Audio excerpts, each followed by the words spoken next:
All right. So Lou Will shares his player advice, also admits that being in a polygamous relationship became very expensive. You think? Everything that you do once, you got to do again, Lou Will. So he's not officially retired, which is wild. Though he's taking some time away from the game to be more present for his children and is wearing his executive hat in the music industry, currently working with Akeem Ali. All right. So the 36-year-old, 18 years of professional basketball under his belt. Damn. A lot of knowledge to share with the youngsters, right? Those who are out there just got drafted, especially. So in the era of social media, he encouraged new draftees to be situationally aware and to understand their value. 3-time, not one, not two, 3-time sixth man of the year, emphasized the notion that the way players live off the court will impact their funds and endorsement opportunities. He says, quote, just understand you're under scrutiny at all times. Half of the job is who you are outside the court. That's why the Ja Morant shit is so big. Everybody loves him. If he was a nobody, it would just be a blip on the screen. So moreover, my man Lou Will recalled the time he was in Philadelphia for that coat drive, and he spearheaded one with Meek Mill, and it saved him from an armed robbery. He talked about he donated a bunch of money, over $10,000, purchased coats, gloves, a U-Haul, everything. And then he said he told his security they could go home and have the night off. And a burglar tapped on his car window and told him to get out the car. And then rather than getting out, he just rolled down his window and he said, the N-word, looked at me and said, oh, man, I can't even do it to you, bruh. You do too much for my community. Wow. He didn't rob me because of that coat drive, Lou Will said, right? So that's an interesting story right there, that the man just spared his life because he's like, you trying to do good.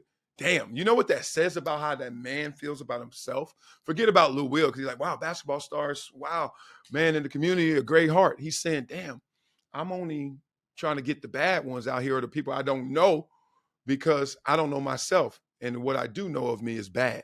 That's the mirror reflection of that moment right there. That's sad, bro. That's real sad. All right. So additionally, man, he talked about his polygamous relationships with the women being the mothers of his children. He assured them that the relationship had been going on for a long time before social media found out. And once the news became public knowledge, the misdirected narrative and constant attention eventually led to his demise.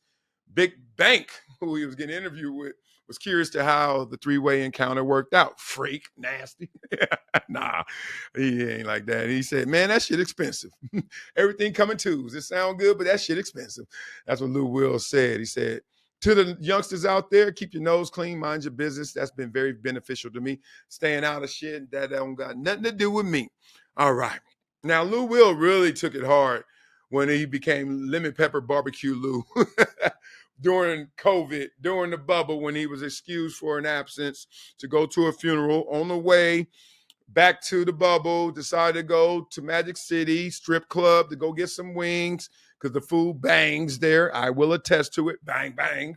If you could get over the mental image of like, wow, it's a lot of oil and booty juice everywhere. And then all of a sudden I'm about to have some juice on my wings and that ain't the same juice.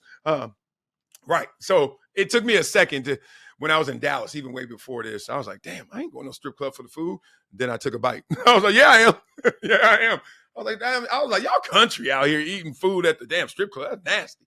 So I took a bite. It was amazing. All right. So I get it. But he also just realized that that was the smartest move. And some would say that leaving the bubble and doing that during quarantine wasn't the smartest move. I think it's affected how people look at him, obviously, but more maybe some of the opportunities and bringing him in, maybe not. But it just seemed like my image and reception of him kind of changed in perception after that moment. But what I loved about this story was he just kept it simple. Like two things. One, damn, he got spared because he's a good dude. He's done good in the community. But two, this whole polygamous relationship. And look, read the Old Testament, old book, old time. Like, stop, y'all. Stop acting like people didn't used to do this. And, we've been socially trained to one woman, one man. And that shit looking hard as hell, ain't it? Look at the divorce rate. Y'all out here tripping. But he was talking about how difficult that was, really how expensive it was. But also just the family dynamics. I wonder how the kids feel about that, right?